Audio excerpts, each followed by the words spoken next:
Good evening and welcome to Q&A live from Mildura on the Murray in far northwestern Victoria. I'm Tony Jones, and joining us tonight, the head of the Sunraysia Mallee Ethnic Communities Council, Dean Wickham, the Minister for Health and Member for Farrer, Sussan Lee, restaurateur, author and champion of the arts, Stefano de Pieri, a late and welcome addition to the panel, avocado farmer and mental health advocate, Katrina, the Shadow Minister for Agriculture, Joel Fitzgibbon, and farmer Emma Germano, who worries many Australians don't understand where their food is grown.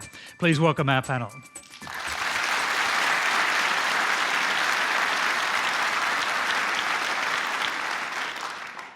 Thank you. Well, Q&A is live on ABC TV in New South Wales, Victoria and Tasmania. It's live everywhere else on News 24 at 9:35 Eastern Daylight Time, where you can watch and you can listen live on iView, Facebook and News Radio. Well, we've harvested some great questions tonight. Let's get to them. Our first one comes from Amber Wheatland. My question is directed at Dean Wickham. Now, Dean, you work with refugees and you hear their stories firsthand. What would you like to say to the supporters of the government's proposed legislation to ban refugees and asylum seekers from ever entering Australia? And do you have concerns for those who still have friends and families in detention centres? Dean Wickham. Thank you, Amber. I've known Amber for a long time, so good to see you here, Amber. Thank you very much for the question. As you know, we work with people, and I think that's what people need to remember, that it's about people at the end of the day. So while I can't comment on government policy because of the contracts that we have in place, and I have to ensure that our staff, a number of whom are here tonight, it's about getting the message right, and I think we've lost that message somewhere along the way, and it's really about a humanitarian crisis, really, and it seems to me that it's turned into the new world game, Tony. It's we've got people picking sides, and it kind of turns out, looks like a little bit like FIFA at the moment. Sorry, maybe I'm talking a little bit out of school, but... Just going to Amber's direct question, though, are there refugees in Mildura on bridging visas, for example, Absolutely. who might be directly affected or indirectly affected by this new proposed rule? Absolutely, and I think there are people who are genuine refugees who have settled here, family members of those offshore that will be affected. That's a fact. Are you saying that perhaps people who are already resident of Mildura on a bridging visa may find themselves caught in the net of this new legislation and may therefore have to be forcibly, if that is the right word, I'm not sure, removed from this community? Can you help us? Well, let's ask Sussan Lee, because, I mean, this was a decision of the Cabinet. You were there when it was made, so what's your view on this?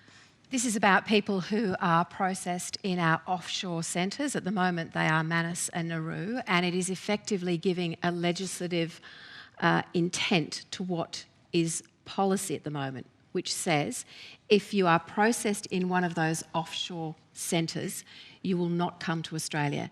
Now, that's a policy, as I said, but what we're doing is legislating it. Now, the reason for that is can I just quickly come to the question's been asked there and was talked about here. Are there people in Australia who'll be affected by this on bridging visas? No, because the people who are affected by this are those who are in I'm going to have to. now. I'm forced to interrupt you. I'm sorry about that, but we put questions to the Minister Peter Dutton today, to his office, on whether people in Australia on bridging visas would be affected by the proposed ban. Their answer came back to us late this afternoon. It's yes.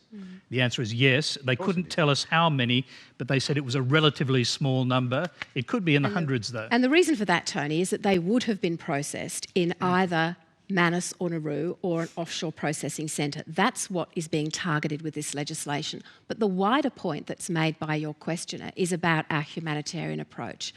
And I want to emphasise that by 2019, we will be accepting 18,750 genuine refugees to this country, as well as the 12,000 Syrian refugees who have been affected so terribly by the war in Syria and Iraq.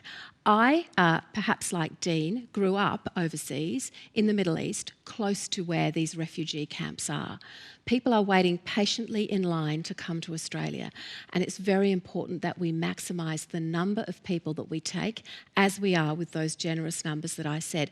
And we don't just resettle them, Tony. So I'm going to interrupt you again, because when I initially asked you, would people in Australia be affected, you said no. Is it news to you that some people, we don't know how many, in Australia, as well as those on Nauru and Manus, will be affected by this decision? There are very few people who have been processed in Manus and Nauru who are now in Australia, Tony. Now, the Minister for Immigration... Do you know how many? I don't, but I know the number is few, because the purpose for this legislation is those who are there at the moment who are being told they're vulnerable, and they're being told by people smugglers that all they have to do is wait and government policy will change. So that is the actual reason for this legislation. So we believe, no one knows the answer to this, and the Minister's office can't tell us, but we believe it's at least around 300, because they're the ones who are subject to the High Court decision. Well, it is a relatively small number, and let's not overlook the purpose for this, that people are believing the lies that are being told, which is that if you just wait out this government, you will get a migration outcome to Australia. The purpose for this legislation is to make sure that it's very clear. What we want is people in Manus and Nauru to be resettled if they're genuine refugees, or if they're not found to be genuine refugees, to return to their homes, so that we can bring the genuine refugees of whom I spoke, who not only when they come to Australia are accepted, but they're resettled. Okay, Sussan, we'll come back to you to hear more about this one. I want to hear from the other panellists. Stefano, you want to jump in? Well, it sounds like a fable. You're telling us an amazing story to hide your cruelty. You are cruel. You're now having kept people in a lager, that's how I see it personally, for years and years, having deprived them of their freedom after they've crossed the ocean and be very brave. I haven't got the heart to accommodate them in Australia. Not only that, if you're finding a third place other than Australia, you're going to deny forever their ability to perhaps join with friends and family in Australia. I mean, who invents this cruelty? Well, I'll come back to this side of the panel. I'm going to go over to this side of the panel, and I'll come back to you and Joel Fitzgibbon.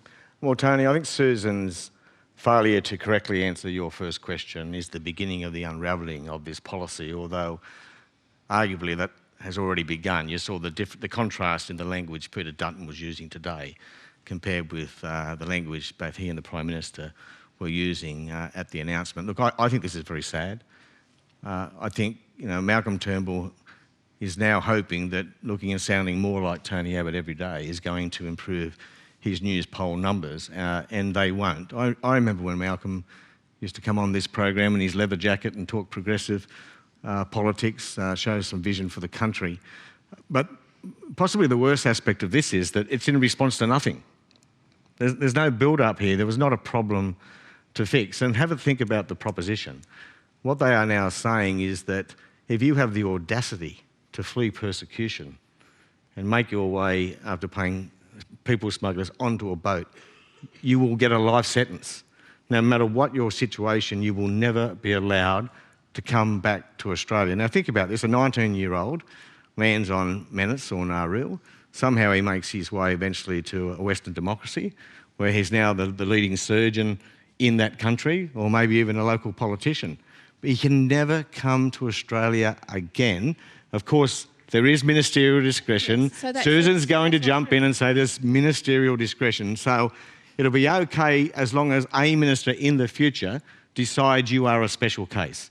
Now, I'm just going to interrupt you this time. I'd just like to know, is it absolutely clear that Labor is going to vote against this if it's put into legislation? Well, I think we have a great respect for the parliamentary processes. Unlike Barnaby Joyce, George Brandis and I'll add Steve Showboat. You're about to say of the legislation which you're condemning that you're going to wait to see it, is that right? We haven't seen the legislation, and you've made the point yourself, Tony, tonight already, that there are aspects of this legislation none of us were aware of, or weren't aware of, it weren't for your inquisitive inquiry. So I think it's perfectly reasonable. Is there an in principle position? I'm happy to sit here. Does the Labor Party have an in principle position on this, that given that you object to so many aspects of it already, that you're going to vote against it, or you simply don't know? I thought Bill Short made it pretty clear today that he thought aspects of this proposal indefensible. He didn't make it clear whether you're going to vote against it. Well, I can tell you, at the first instance, Joel Fitzgibbon, I can't speak for the party has processes. Sussan went to the Cabinet before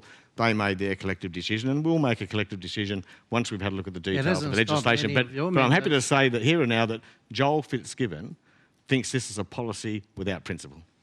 Emma. Well, that wouldn't be the first time that Labor can't quite make a decision of what they're voting on or not voting on, but we might leave that for a little bit later. We appreciate your help, Emma. I might offer it to you.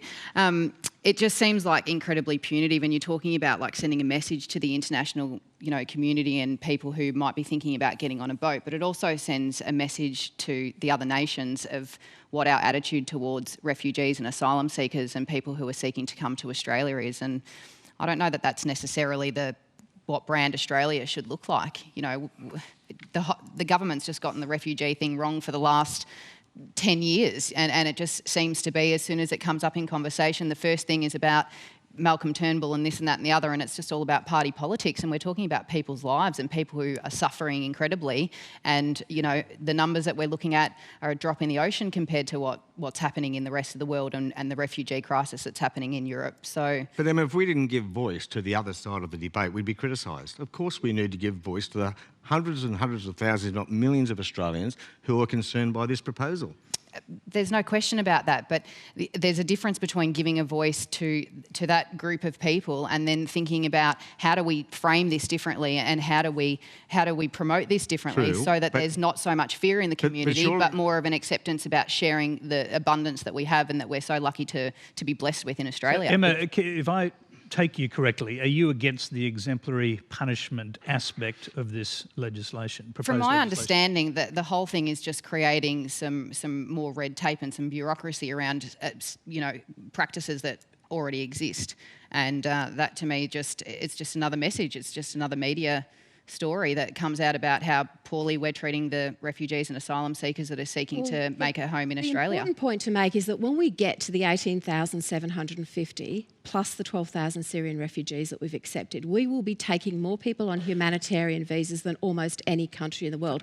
Obviously, I can't forecast what every country will be doing by that time. And that's a really important point to make, because the people that we are taking are people that you cannot see. You have to see the camps and understand their lives and really appreciate that the generosity that we are offering them is well above many other countries. And because of this issue of the fact that offshore processing happens in Manus and Nauru, it has become the focus of a lot of this discussion. Whereas we should be looking at the numbers that are coming now and the settlement services that we're offering them and the opportunities that we're giving them, because Tony, they are real, and I insist that they are generous. Prosecuting yesterday's debate. The people who are in Nauru and Manus are going to be settled, hopefully, if the government ever sorts out the problem, settled in a third country. We're not talking about them offsetting what you might describe as legitimate refugees that come out of refugee camps. We're talking about a new aspect now. Not only are those people going to go to a third country for processing, eventually we hope, but they're going to be banned from Australia for life. Okay, so I'm just going to pause you on this side for a minute, because I haven't heard from Katrina, and I want to bring her in, then I'll come back to you. Go ahead. Well, I guess I would say, as an advocate for rural mental health and an advocate for mental health, that doesn't stop at the borders of Australia. And I just think that where's the empathy gone? And I put myself in the shoes of these people, and it just makes me sad. And I just think this new announcement to me, it just seems like we've lost perspective again. What is the mental health outcomes that this is going to... Let me just throw that to Dean, because I know he wanted to jump in, and I'm sure you've seen the issues that arise with uncertainty, particularly for people on bridging visas. So what impact do you think this will have? I think a lot of the people in the room tonight are absolutely aware of that. We have a number of refugees and asylum seekers in the community, some of whom are here tonight, and obviously it has a human cost. And I think, once again, I'll go back to the fact that this is a world game. Everybody's just kind of watching from afar, and it's almost like we've got a different type of cannon fodder being thrown in front of the cannons. And people forget that that's what it's about. Is this also a precursor to the opportunity that New Zealand has offered themselves as a place of a third. Well, actually, let's put that to Susan Lee. Is there a deal here that we don't know about? This is being put out there in advance of an announcement that New Zealand, for example, will be an acceptable location.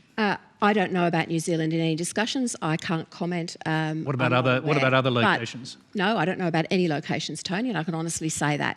But what I can say is it was 3 years ago that Kevin Rudd said, no one who comes to this country by boat will get a migration outcome in Australia, hence offshore Not processing. So what we've seen tonight is the Labor Party starting to undo what was a bipartisan approach, because all this measure does is legislate what is existing policy in order to make it very clear that that in fact does not happen, that you do not get a migration outcome, but those who are waiting patiently in camps all around the world do get a migration outcome. Can I just confirm one thing, because we established it at the beginning that a number of people in Australia, we don't know how many, will be affected by this ruling. That means presumably that some people over the age of 18 will be deported from this country, whilst their children under the age of 18 will be allowed to stay. Well, I'm not agreeing. I'm not agreeing with that, Tony. And the issue with children. No, but that would be the legal situation, would it not? Well, you're talking about a legal situation down the track. If you are under 18, when you are processed in either Manus or Nauru or any offshore processing centre, then you are not counted in this legislation. And it's the age you were at the time of processing. So let's not try and turn it into something that it's not.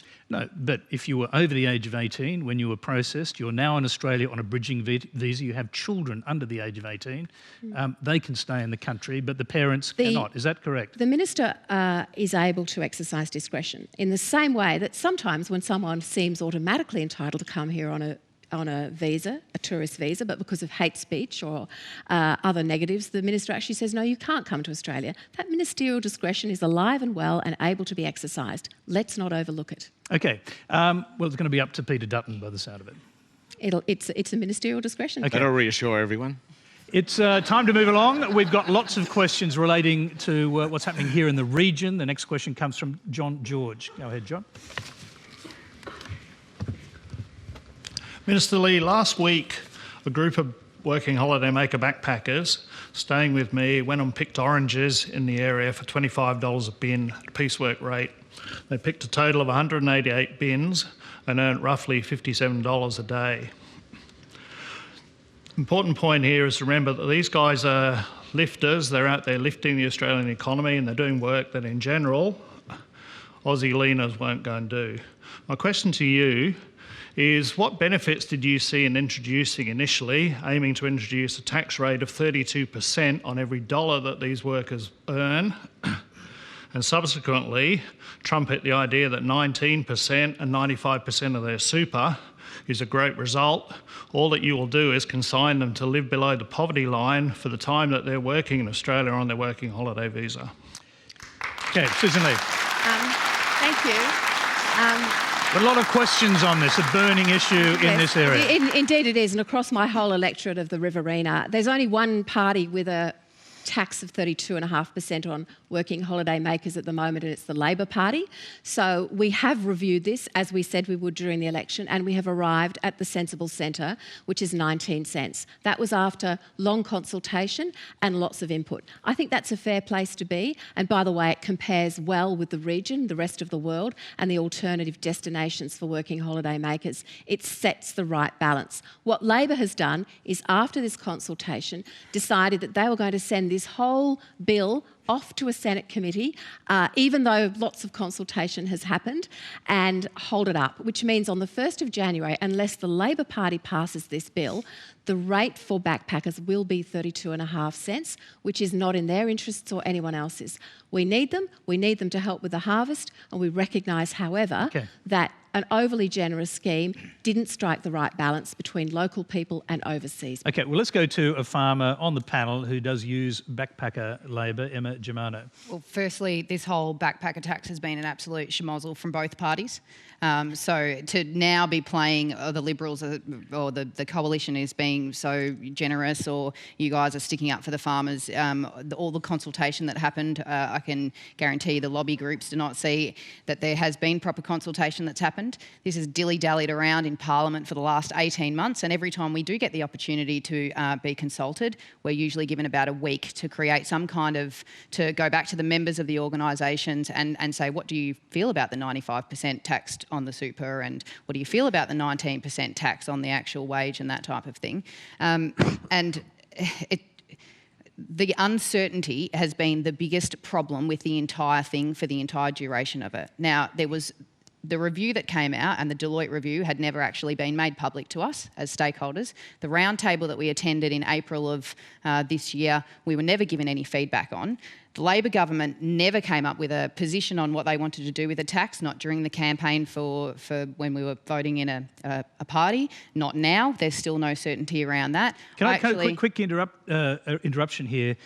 Were you shown any Treasury modelling on what effect this would have on farmers? No, and last week we found out that the Treasury had admitted that that had never happened. And to come back to the person who's asked the question, that $25 per bin and $57 per day is well under award wage, and the farmer is not paying them the right amount. So that's not something that we as other growers who are paying the right amount feel comfortable about, because the biggest issue that I have with that is that when somebody else is paying effectively a couple of dollars an hour and I'm paying $22.15 an hour, that we send our product into the same market, and it makes it very difficult for me to be competitive in that market. So the growers that are doing the right thing absolutely are not happy with the fact that people are being taken advantage of. So let's quickly, I think to be fair, yes, okay. We'll go back to our questioner. So John George, I think you said this was happening on your farm, so I presume you want a right of reply there. Yeah, it's not my farm, and it's a piecework rate. And piecework rate does have to still fall at a minimum at the award wage. It's a piecework rate, and so it is driven by what the pickers actually manage to pick. And I'd accept some of these pickers, they're backpackers, they're not great pickers. Having said that, the rate doesn't change from the farm where we supply labour to, for the fact that there may be less oranges around at this time of year. So it's harder to pick the oranges. That's the point I'm making. Now we want to tax them more. I think we've got your point, and I want to hear from Katrina. The superannuation aspect of this is interesting, I suppose. 95% of the superannuation that's actually being paid into a separate account for each of these workers will be taken now by the government. Now, a lot of the farmers see that as a kind of payroll tax, effectively. What do you think? Yeah, well, it makes me wonder what the incentive would be for the farmers to then pay the super at all. And I think, yeah... That's it. You have to do it by law, don't you? Well, yeah, but surely it's like, well, that's a tough problem then. And also I think the backpackers, as my understanding, they actually have to apply to get that super back when they leave the country. Otherwise it just stays with the superannuation fund. So there's lots of different, it's very complex, all these issues. And I think that we actually haven't had to employ backpackers on our farm. We've had a policy of trying to employ locals where we can. But certainly it seems like the real issue here is that the uncertainty around the whole topic. I mean, I know when I was a backpacker travelling overseas, I didn't actually take any notice of what the tax rate was, but probably all the publicity that this has caused is causing more damage than anything else. And the quicker they can get it sorted out, the better, because farmers need certainty around what's happening. All right, let's hear from Joel Fitzgibbon. You were dragged into this earlier by the ministers. Labor's position, actually, that the tax rate be higher than 19%. Is that correct? Well, Tony, you know a local member is in trouble when they go, that is Sussan Lee, when they go straight to the untrue. The Labor Party does not have a policy for a 32.5% backpacker tax. We never have. There's only one party that had that, and that's the Liberal and National parties.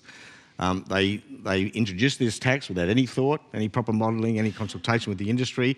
Yes, it was a schmozzle, Emma. I haven't quite worked out how you blame the Labor Party, but it's been a schmozzle. No, I'm just saying that you can't cry that, you guys... If I worked on your logic, we would have waved through 32.5. No, if we went through your logic, I would have waved through 19. Now, no, but we have been told... why didn't you stand up earlier and this is my problem with the way this works. There does have to be a bipartisan approach to agricultural issues. Emma, why can't we all sit down at the table originally and say, what is it that we're trying to get out of this, instead of it being that the biggest issue has been that it's been going on for 18 months? Well, you want me to wave through 32.5 and then you want me to wave through 19. No, but your farming organisations declared it should be 19. Completely arbitrary.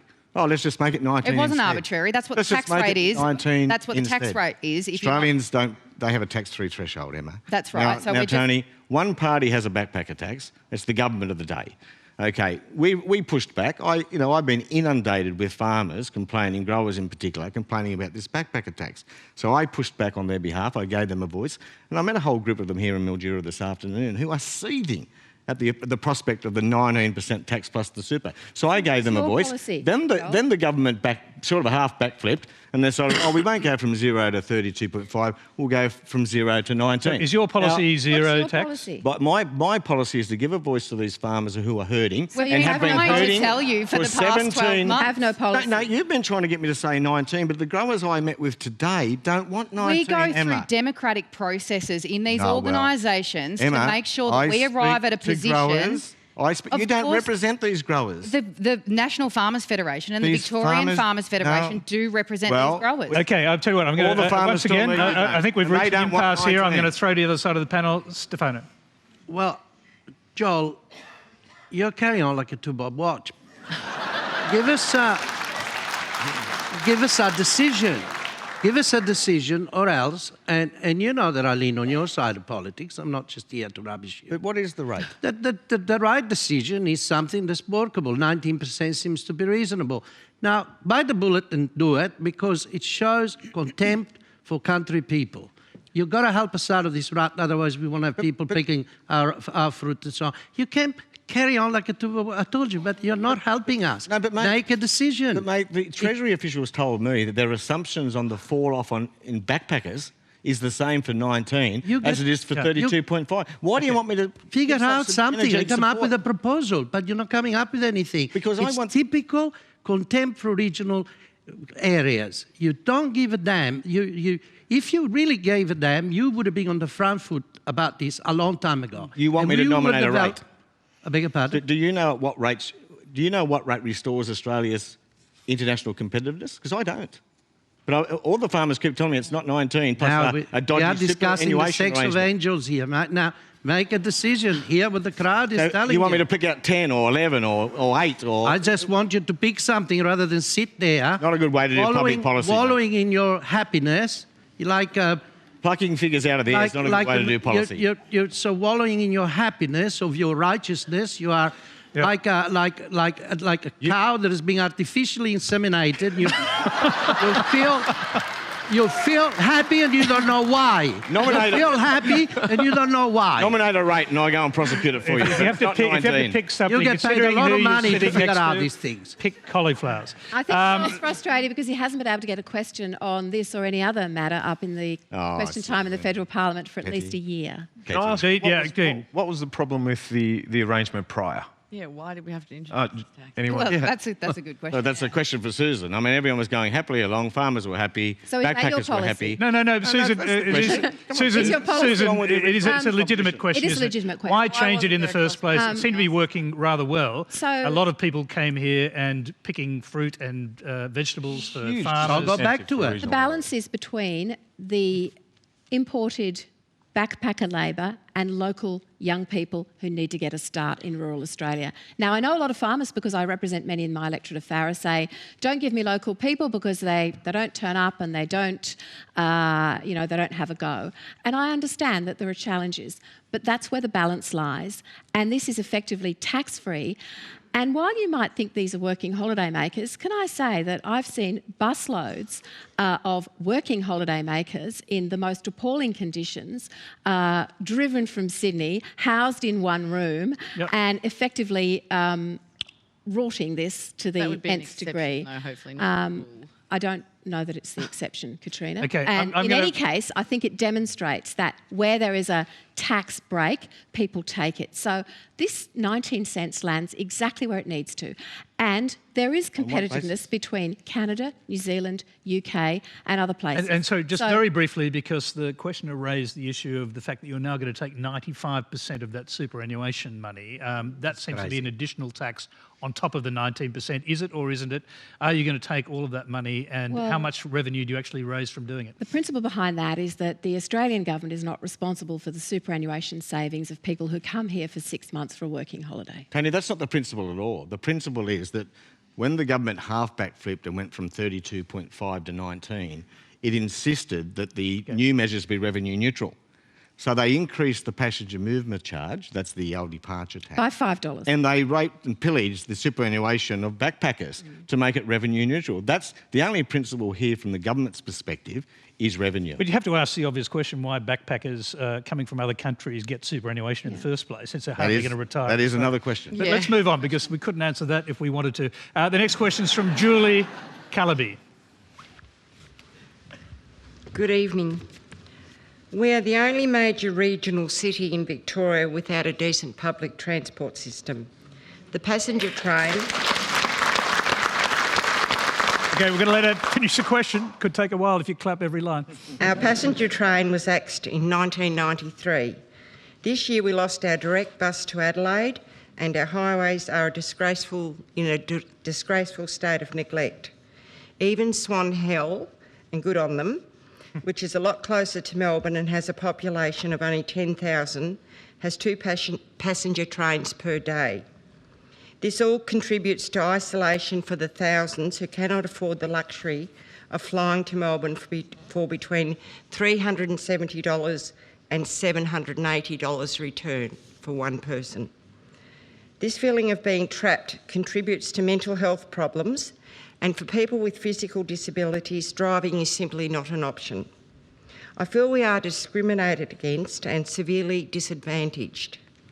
Does the panel agree that people in Mildura who pay their taxes deserve a decent public transport system that many other Australians take for granted? OK, Stefano, I'll start with you.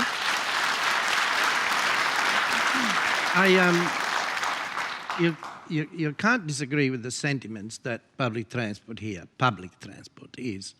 is really inefficient and well, non-existent in many cases. The case for the train is very strong, but I'd like to see some real figures around it and see how many passengers. I am in favour of public transport, but it's a rather complex issue. And whilst we present the case as you have, we are not telling listeners around Australia that we do have a magnificent airport, one of the most fantastic airports in regional Australia, with flights everywhere, numerous flights. And yes, they are very expensive at times, but this town is serviced very well by the airport. Look, am I giving it a Bob which way? I think the case for the train is very strong, and I would like to see it. Used to be one. There used to be one. So, does that mean under various state things have actually gone backwards? There have been promises made, and Steve Bracks, who's now come back recently with a proposal of a train right across the country. Where's that idea gone, by the way, in the last few days? But he promised that he would bring the train back. He didn't, and I was sad. The tracks became even more worn out. It's a very costly thing. It's been neglect upon neglect upon neglect. And that gives rise to that frustration. All right, let's hear from the Minister. Sussan, the thrust of that question was a certain number of people feeling isolated here because it's very difficult for them to even leave if they want to. It's quite remote. It's very beautiful, but it's quite remote. Do you agree that that is a problem? I agree it's a problem for people who can't afford flights, and I really am disappointed that the Victorian State Government hasn't restored the train. I know there was an independent member elected on the basis of that train when I first came into politics, and that was a long time ago. So it is disappointing. It's about connecting communities, and I think that we need to be aware of that. However, I also want to share Stefano's sentiments about the opportunities and the fantastic beauty of this region, whether it be here in Mildura or across the electorate in Wentworth. And it does have so much to offer, so I wouldn't like anyone watching this program to think, oh, I don't think we'll travel out to regional Australia. Please do. Let's quickly go back to Julia. You heard what the Minister said and Stefano's position. What do you say? What's your response to them? Well, I just say I'll go back to it contributes to isolation for the thousands who cannot afford the luxury of flying. We do have a magnificent airport, but there are thousands of people who have lost all their spontaneity. They can't afford to just go out to the play and go down to watch the football and come back, and we haven't got a train. And also, it does contribute to mental health issues, a feeling of being trapped. We're so isolated and trapped because if you can't drive and you haven't got a decent and affordable public transport service, you are trapped. Okay, let me go to Dean. You obviously work with a lot of people who don't have a lot of resources, so you sense there's a problem with this feeling of being trapped. Well, we all know in Mildura that the bus service does quite well out of here, but for those who can't afford to fly, obviously. But, you know, let's join some dots here. We need a bigger population, and what we do at SMEC is about growing the population. And there are people out there saying we shouldn't be bringing migrants into the community. I mean, I'm probably diverging a little off your question, Julie, but, you know, it's a bigger picture that we're talking about. The economies of scale, I'm no economist by any means, trust me, but that is what it comes down to. We cannot, the community in itself needs to join all those dots together and stop the infighting within the camps and push together. The rural sector and the city-centric, the townies, I suppose you could call them, need to get together and work together in order to build a strong case for growing the region. And then both sides of politics might pay some attention to us. Now, what I'm going to do is jump to our next question, because this is a question that goes to whether or not the services in the region are sufficient. It's Narelle Hahn-Smith. So Mildura is a wonderful place to live in, but we have some of the worst statistics. We are the third most socio-economically disadvantaged region. Teen pregnancy is twice Victoria's average, drug and alcohol problems twice the state's average, second highest rate of domestic violence. We lost $25 million last year on poker machines, and our juvenile crime rate is twice the state's average. Sadly, this list goes on. Why are regions like ours repeatedly overlooked by our governments? And what do you believe we can do to have our voices heard? Okay, before I go to that side, I'm going to go to this side. And Joel Fitzgibbon, I'll start with you. It's a question you'll hear all around regional Australia. We've done many programs, and you hear similar questions coming from the audience about the services available in the communities. And Dean did touch on an important point. Population does matter. Economic activity matters, so it becomes a bit of the chicken or the egg. The focus of government, of course, has to be on economic development and growth. And in my experience, and some pretty important research by the Regional Australia Institute, demonstrate that economic development is most likely to can't come without federal and state government support, but the ideas behind that development it must best come from the community itself. In other words, from the bottom up. Now, every region and every town is different. I mean, there are communities across our nation that once existed because they were on a national highway and they've been bypassed. Once existed because they were on a railway track and been bypassed. Once existed because there was a coal mine there or a manufacturing plant and they no longer exist. So some are more challenging than others. This is obviously a region with I would say, critical mass and therefore working from a good base for economic growth. But there is an extent to which governments can subsidise things like public transport. So it's about getting the growth right, building that growth with the support of governments. Can't do it without them. When you get the growth going, then you start to make more viable the public transport issues and the other services the community so desperately needs. Katrina, I'd like to bring you in here. That picture you just heard there, is that familiar to you? Is that how you understand this community? Very high rates of domestic violence. Very high rates of teen pregnancy, rates of unemployment are very high, drug and alcohol abuse. That's all really sad, obviously, and I think there's a lot going on there. Obviously, I'm from a much smaller rural town, down Barham, further down the Murray, and in my experience, what I would say is that exactly to second what Joel said, that it's about communities driving change themselves, and I studied community development in my masters, and all the best examples came from where people within those communities took the lead and led. And I see that happening in our small community. It's only a population of 2,000, but there's some amazing things happening, and we don't probably have the depths of the problems here. But I think that really it takes key community people, key businesses to drive the change from within, and then look to government for support. I think we have to stop going to government and saying, you need to fix these problems and it's up to us in our communities. And I take that so personally because it's been my choice to live in this community. I grew up in Barham and I'd made the choice to move back there, and I'm so passionate about rural Australia. And I think that it's up to every one of us that lives here to take that challenge and to make it a great place to live, and we need to take that on board. Yeah, Stefano, I'll come to you in a minute. Stefano, you live in the town, obviously, so...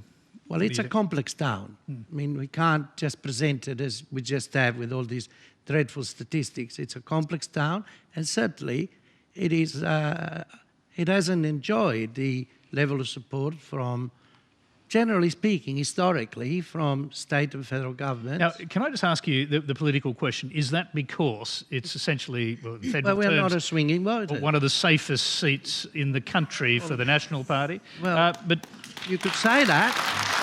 I can say that because it's true, but what's the consequences of that? Well, we are stuck in a rut, and it opens up a far more complex discussion about the role of the National Party, which has appropriated the discourse, the narrative of food, which is wonderful, but it's taken the narrative of food, which everyone shares, and then it has attached to it all these other things, anti-gay, anti-alternative energy sources. It's a very conservative thing. So Mildura, which could produce all this solar power, gets nothing. Nothing gets done here from at the political level. And the Labour Party, when it comes to regional areas, just hopelessly inadequate. Why don't they rename the Ministry for Agriculture as the Ministry for Food and refocus what we should be talking about and get rid of, I mean, unless you start from the ground up, some of these problems will continue. So let's get down to dealing with climate change, which will affect this community. Let's change the conversation. Climate change, education,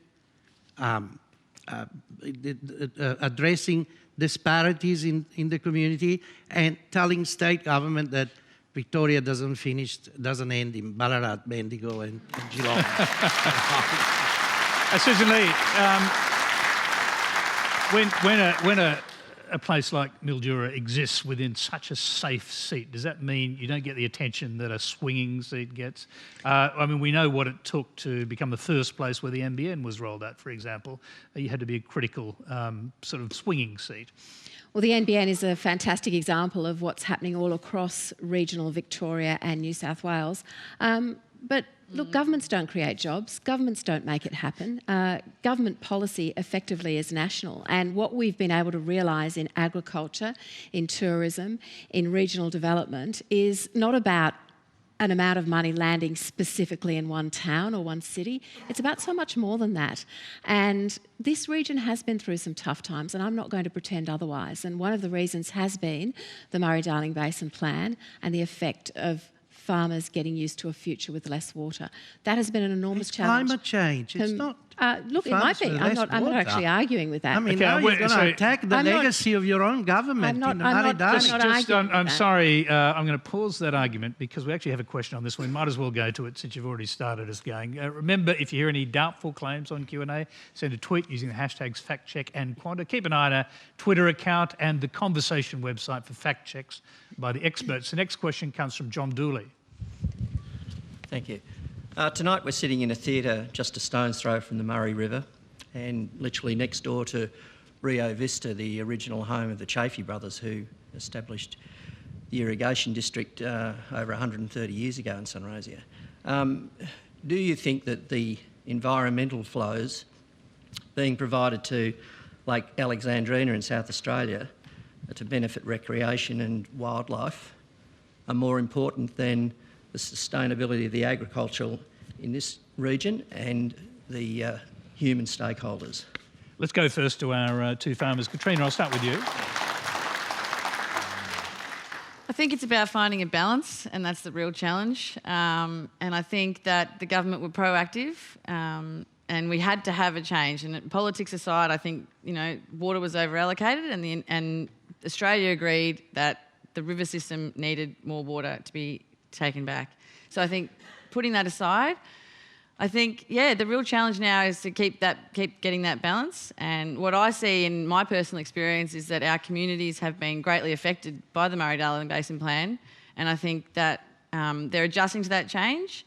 And what I feel strongly about is that they haven't been given enough acknowledgement for all the changes that they have made, and they've made some, massive changes and done some really great things on farms and in our whole community to adapt to these changes, and that's not being acknowledged. But I am excited about the future, and I think that as a young farmer, I think we're good at adapting to change. The next generation are coming in and we're saying we can manage this. And were the that's what water we're doing. buybacks, which led to some people leaving the land, Yep. some people staying and getting money for to actually remain from the buybacks, were they a good or a bad thing in your view? That's a tricky one. I think they were necessary at the time. I think probably the way they approached it was all too fast, and I think they have had a massive impact on our community. I think they had to do things quickly, but then there was cause. Once it started raining again, maybe they should have slowed down and said, okay, let's reassess this. And I think that's where farmers have found it really difficult. Right, let's hear from Emma on that subject, because I think the Farmers Federation's calling for a slowdown. Yeah, they would like to see a halting of any more buying back of the water. I guess there's a lot of farmers and irrigators who potentially question some of the science around the Murray-Darling Basin Plan. And it's interesting that the plan was obviously conceived and put together in one of the worst droughts that we've seen, and obviously we've had a big change in weather, especially up here in the last few months, and now we've had the wettest season for that we've had on record. So this is one of the puzzling things actually, and we saw this from a number of questions we got. Water prices are going up. Even though the river is full. Well, why does that work? How does that to work? get your mind around the whole, it's such a complex issue, and because there's different, the allocations of temporary water and there's permanent water and there's different catchments and there's all these different things going on. But effectively, what I understand from it is that when there's a spill and when there has to be some water now released from the dams, is actually the irrigators and the farmers are not actually going to be seeing any benefits from that. So farmers are saying, when there's water there, why are we not able to be capturing it and using it? And the environment wins by default when a spill happens. But it's just so complicated. And I think that it's, like Katrina said, it's about getting the balance right, because actually the farmers have such a great potential in this country to be the environmental stewards. So if they're bought into the conversation and it's not something that's imposed, from the top down, then the whole conversation changes. And coming back to the question, which was, around the idea of recreation and whether or not the public have supported the idea of the environment because of recreation, that's where I would come back to the idea of the fact that we need our consumers and we need the Australian public to care about where their food comes from and how that food is produced, and thinking about the fact that yes, we can say that we want the Murray to go back to its original state, but that's just no longer something that's really viable anymore. We need it for food production, and we need it not just to feed ourselves, but to export to the rest of the world and to make us global players in regards to food production. Okay, can I just hear from, speaking of food production, you produce food in your restaurants, but... Yes, I think you'd be surprised if consumers really went to the bottom of how much water and what we do to the environment to produce their food. I think they might not be so excited as you think they might be. And you mingle a lot of stuff in there, which confuses people and listeners, viewers. I mean, the Murray-Darling plan was very well conceived at the time, and it is really a strong statement by none other than John Howard and Turnbull. It was Turnbull in charge of the process. Joel, you might confirm that. You might confirm that. And now it looks like, since water has gone to Barnaby Joyce, that we are going to unravel the whole construct of that policy, which was achieved with a lot of effort, a lot of sacrifice, and a lot of inputs. I'm not suggesting that the whole thing should be pulled apart, but I'm saying that... What we should be talking about is the amount of money that now your VFF and Barnaby want to spend on infrastructure, like Downing Shepherdton, for instance. Now, it does not... Some infrastructure is fabulous, and it saves water, but enormous amounts of money have been thrown at infrastructure without proving that you've saved any. Well, I must say, whatsoever. Stefano, we are backing our farmers, and Barnaby Joyce in overseeing what will be about $1 billion spent on farm infrastructure, in-system infrastructure, is a complete contrast to Labor, which spent about $2 billion I'm for the on plan buyback only, of just took the water away. I'm the plan of John Howard. I'm for the plan of John Howard. Okay, I'm sorry. We're backing our farmers just quickly and we're interrupt backing you, them with an investment because we have in a their question farms. from another farmer, and I was going to bring the politicians in to answer. This is from Rachel Strawn. Go ahead. What are government agencies doing to protect the security of water supply to Pooncarie and the livelihoods of water users on the Lower Darling River? And why do environmental agencies increase the chance of more periods of no river flows when they openly acknowledge that this is causing environmental damage? Just before you sit down, Pooncarie, a lot of people won't know where that is or anything about it. Just give us a quick thumbnail sketch of where you're from. So from the junction of the Darling and the Murray, it's 120 kilometres north, and it's a special little community that's been devastated in the last 18 months to 2 years, where we've had our water flow severely interrupted and our permanent plantings and our livelihoods uprooted. And we're all generational farmers who are trying to strive for the best for the environment, because we want to pass it on better to our community and our children. And the government keeps moving the goalpost but not really giving us a goal to go to. It's Okay. Thank you for that. Well done. And I'm going to hear from the two politicians. Joel Fitzgibbon, you can pick up on points from both questions, and then we'll go to the Minister. We need to get the ABC fact check on Sussan Lee. That was an outrageous statement she just made. That the last substantial water project in this country was the Midlands project in Tasmania, completely a Labor initiative, started and completed by a Labor government in a very It's just important, not in the basin. very I'm important talking new about the no, but okay, very important new model which leveraged private sector investment, farmer investment, and government investment. Pity you To didn't take the simmer two in the questions together, John's original question was, what is most important, the farm business or the environmental flows? The answer, of course, and other panellists have touched on it, is both. Neither is more important than the other, because farming has to be sustainable. And it wasn't sustainable on the basis of where we were going previously. But Stefano is right. There has been a strong degree of bipartisanship here. Labor has some ownership of the current plan. So does Malcolm Turnbull, for example. He was the last water minister to make substantial changes. Is it perfect? No, of course it's not. And we're absolutely open to changes along the way, minor changes. I said at the NFF Congress, we do agree on some things, Emma, the NFF and I, not on the 19% backpacker tax, but we do agree that no one would seriously suggest we go a different course now, excuse the pun. The plan is the plan, it's the right approach. But last year, the now government put through recommended some changes, put Ledge in to make some changes, and we supported them because we could see that it was an adjustment which was necessary for the time. So it's not one or the other. Okay. They're both very important. Okay. But Barnaby Joyce running around the country now trying to unravel the plan, promising dams here, dams there, dams everywhere, only brings false hope and complacency to the sector. In some cases, there'll be additional need and justification, and the economics will be right, and the environmental conditions will be right. But I'm hurrying you up only because we're running out of time. But this idea that Barnaby Joyce is going to solve all the problems of agriculture by building a dam in every town is just giving people false hope. Now, Sussan Lee, could you possibly answer the question that was asked by the I know, I've been young to farmer Rachel's, from Pooncarie? I've been to Rachel's farm. Rachel is a leader in her community, and she is on an area of the basin that's not very well known, the Lower Darling, and she's reflecting on something that I agree is concerning, and that is that with all of this water everywhere, there is a request from an environmental water holder in New South Wales for a release to be made, basically on top of all that water, coming down the Darling, hitting the Murray, raising the flood, and possibly causing further damage to the floodplain in terms of the farmers who are farming on it in the not too distant future. So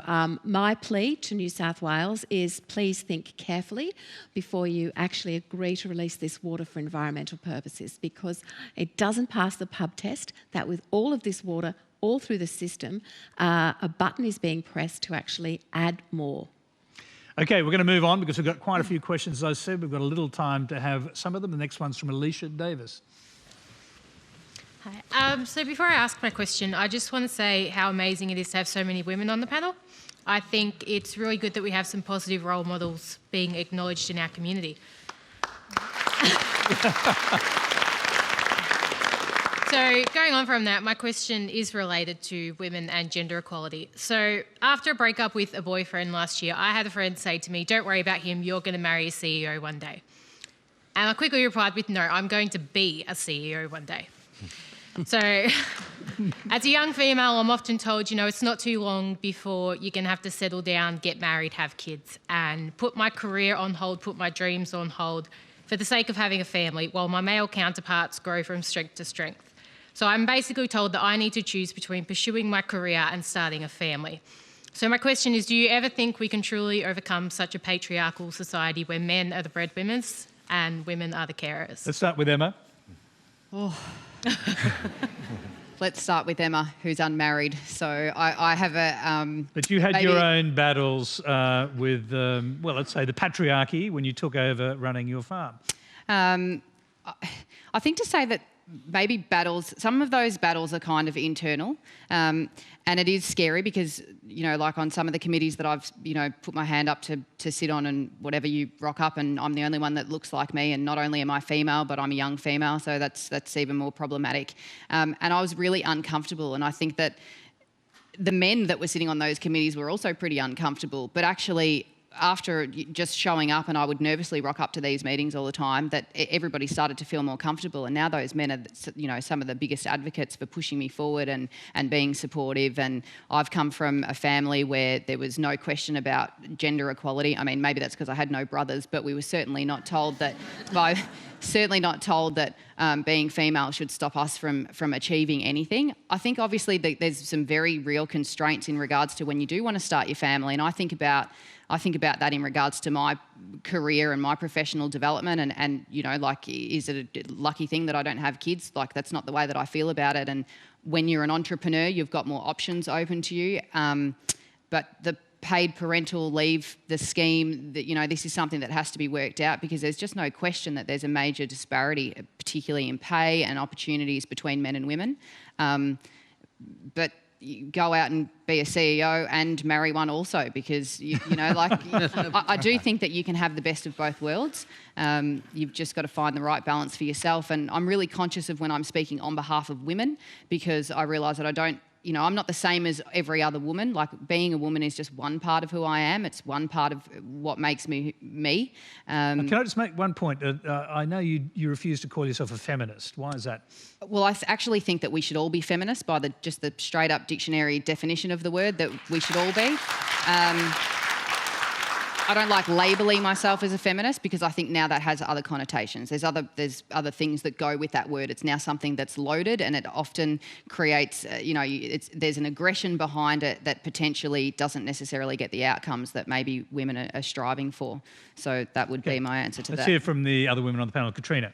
Well, I agree. I think it's fantastic, and especially to see agriculture represented by two young women. I'm very proud of that. I think it's fantastic. And I think it's up to everyone in our community to enable women to step forward. I think it's up to women like you, exactly what you said. I'm going to be a CEO, and it's up to each and every one of us to make that stand. And I think there's some great initiatives happening that I see in rural areas as well. There's in Deniliquin, the Riverina Collective's recently been set up to encourage and connect women through the power of conversation.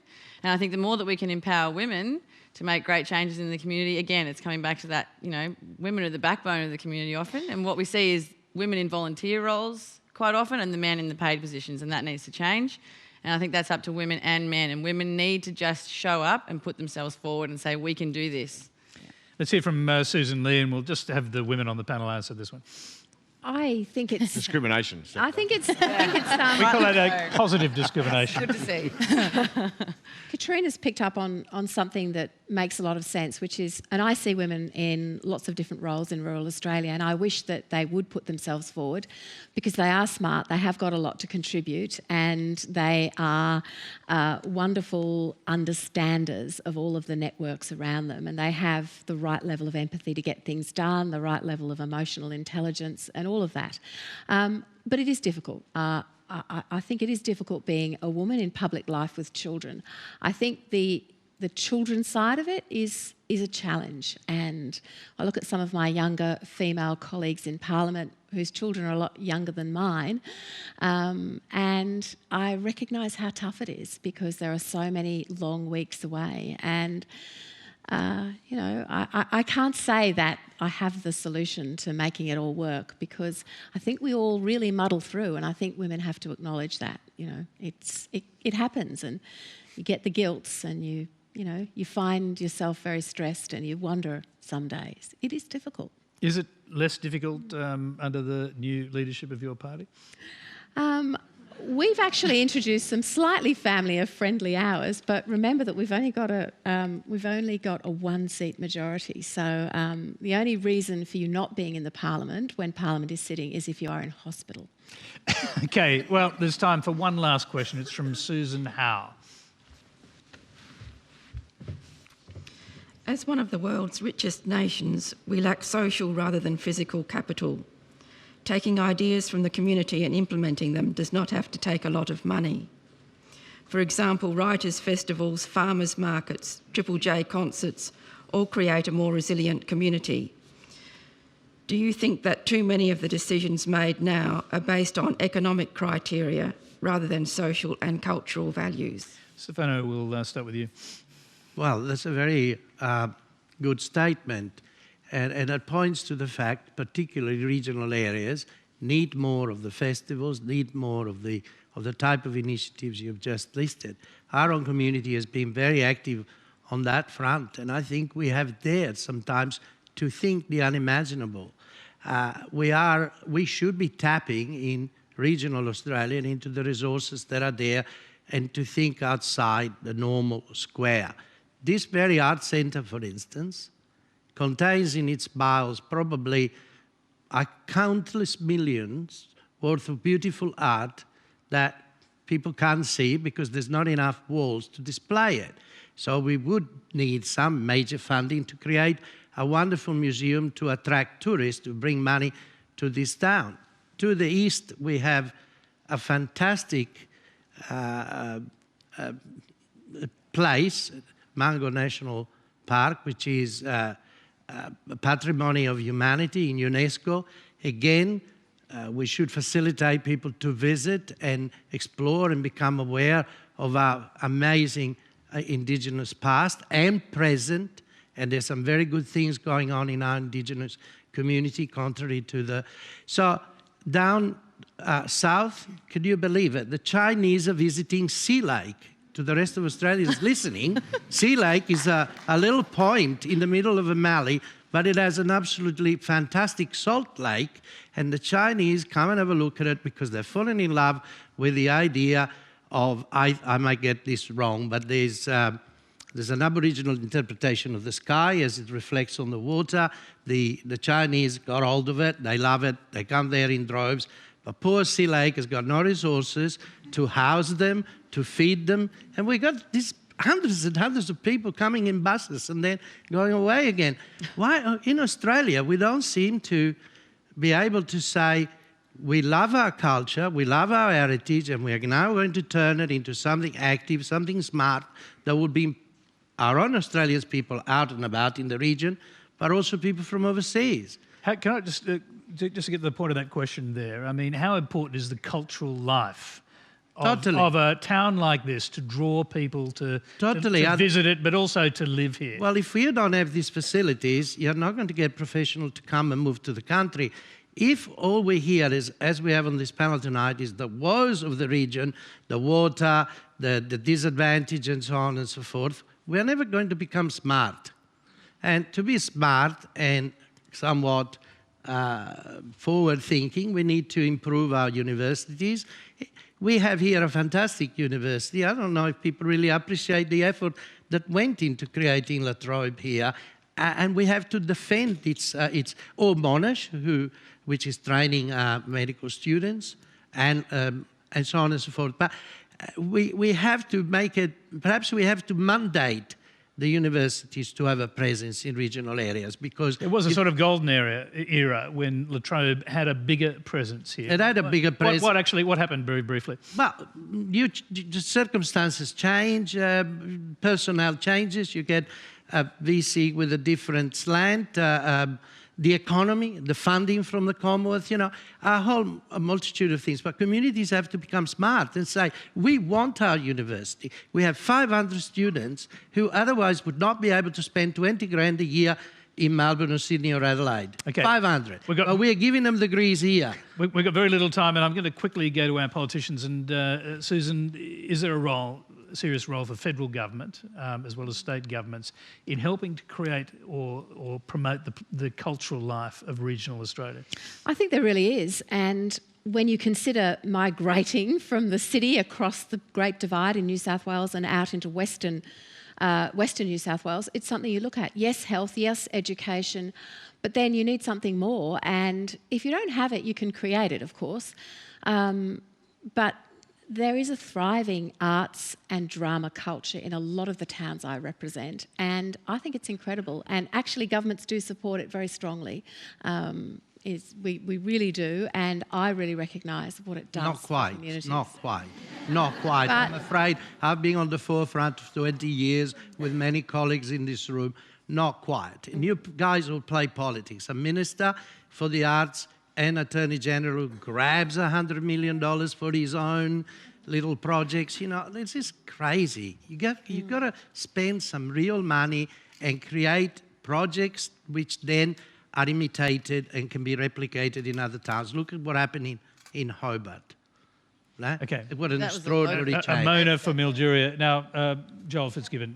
Tony, I'll just quickly pick up on Stefano's point. I say this often, we do need to talk more in our communities about the opportunities rather than the challenges. We need to talk our communities up rather than talk them constantly down. But it's a very good question. And of course, this idea of inclusive growth is now and more and more in the public domain, in the public debate. But it is true that social capital, that is the output of the interaction between individuals, is what really brings us happiness. And it's interesting that in regional communities, we're more likely to be sick and we die younger and all these terrible things, but we also consistently rate as happier. And that's because it's not just the fresh air and the landscapes and the more casual way of life, it's the sense of community. And to pick up on an earlier point, we do have to work hard at least maintaining, if not growing, regional populations. And immigration will be a very, very important part of that, always has been, particularly in this part of the room. So that's a very important part of that process and formula as well. Well, they're all good sentiments, but the Labor Party has to start develop a real project for the regions, if you want to declutter the cities and to start to create viable alternatives. You have to have a national plan, a serious one, the like of a Marshall Plan, because people cannot live in the cities as they are at the moment. So we've been talking about it. Gough Whitlam started with Albury Wodonga, and that project was forgotten. Every time there's a crisis, you talk about decentralisation, and then you're so focused on cities, you never develop a comprehensive plan to deal with the region. I'm sorry, Stefano. We're going to have to leave the program. We'll have to come back here again, obviously. We've got many more questions we didn't get to, but we thank you for the questions you had. That's all we have time for tonight. Please thank our panel: Dean Wickham, Sussan Lee, Stefano Pieri, Katrina Myers, Joel Fitzgibbon, and Emma Germano.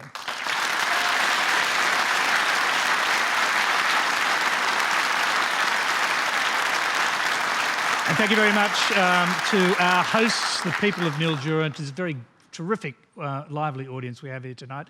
Next Monday on Q&A, International Anti-Globalisation Campaigner Naomi Klein, the Shadow Minister for Infrastructure, Transport and Tourism, Anthony Albanese, and Institute of Public Affairs Fellow Georgina Downer. We'll tell you the rest later. Until next week, good night.